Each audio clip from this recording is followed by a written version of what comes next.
But I was reading Ezekiel this morning, and the Lord told Ezekiel, hey, take your hoe and take your stuff out the hole and do it in the presence of all of them.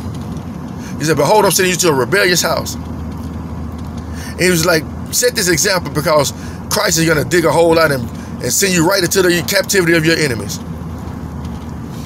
A rebellious house. And the thing is, every house on this planet has been a rebellious house before. Okay, who you are. If you say you ain't, you're lying. We all got some things that we need to work out in our own homes. Just because I spread this word doesn't mean I don't have demons I got to fight off, temptations and trials and tribulations I have to go through. I'm fine. That's part of being a follower of Christ, the sufferings of Christ, that I'm going to go through some things. Great. I rejoice in the fact that I'm going through some things. Because if I'm not going through some things, that mean I might be doing something wrong and think it's right. People, when is it going to go wake up? But he's talking about going to a rebellious house. He's like, I'm going to come into this house and I'm going to send you to captivity. But the thing is, I just want y'all to know I'm going to start prophesying, and the things that I'm going to say are going to come to pass, and I'm going to help you out. Going to help you out.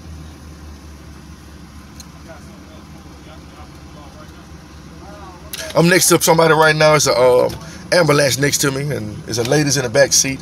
She looks very sickly. You understand? Think about it, people. Anything can happen in this world. I don't know if she got in a car accident or what, but she's in the back of the ambulance. Yeah, it was a car wreck. 2 people injured. You see, the time can come anytime. Death is coming for us all. Read Proverbs. But upon your death, there's another death. That's a spiritual death. You know, even things they made it through, that's a testimony. God delivered me. Maybe it's time for me to make some changes. I've been burnt with fire, and I'm a hard-headed person. Still backslid 1,000 times. But that's God's mercy and grace. Not to continue on, but hey, I make mistakes. I'm not perfect. I'm still growing in Christ.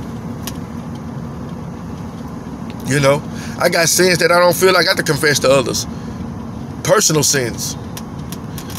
And that's the thing. You got your Father which is in heaven. You ain't got to tell everybody everything. You ain't got to go to the Catholic priest and say, hey, Father, when was your last sin? Yesterday.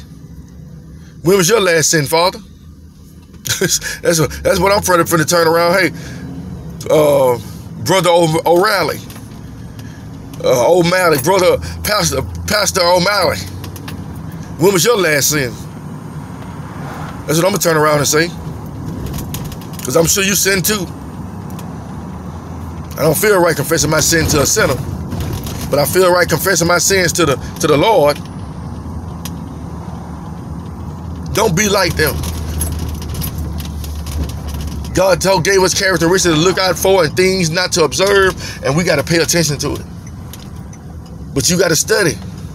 You got to show yourself approved, a good workman.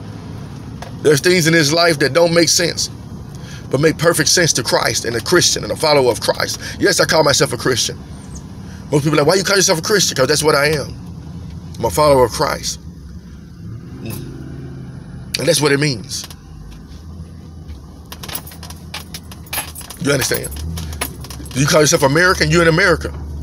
Does that mean you stand for all the things that America stands for? No, but you're still American. But I am a Christian. And I'm going to do my best to remain Christian. And I am American. And I love the fact that I'm proud to be one. I was born here. God created me to be here. But I just don't just love Americans. Do you understand? I love all people. And I'm a Christian. And I just don't just love Christians. I love all people. Does it make sense to you? Just because I'm a Christian, that doesn't mean I hate other people. No. It's your choice.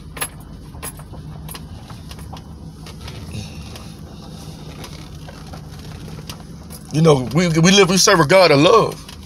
But people don't think judgment is love. But it is. Mercy is love. You know, don't you love when your parents used to chastise you? I ain't gonna say love. Don't you remember when your parents used to chastise you and they'll whoop you for something you did wrong? And then after they whoop you, they'll a few minutes later, an hour later, they'll show you compassion and say they love you. I just had to do this, you know, give you some ice cream, buy you some candy, take you to McDonald's. That's how God is. Hey, pop, pop, pop. I love you. Don't do this no more. Stop.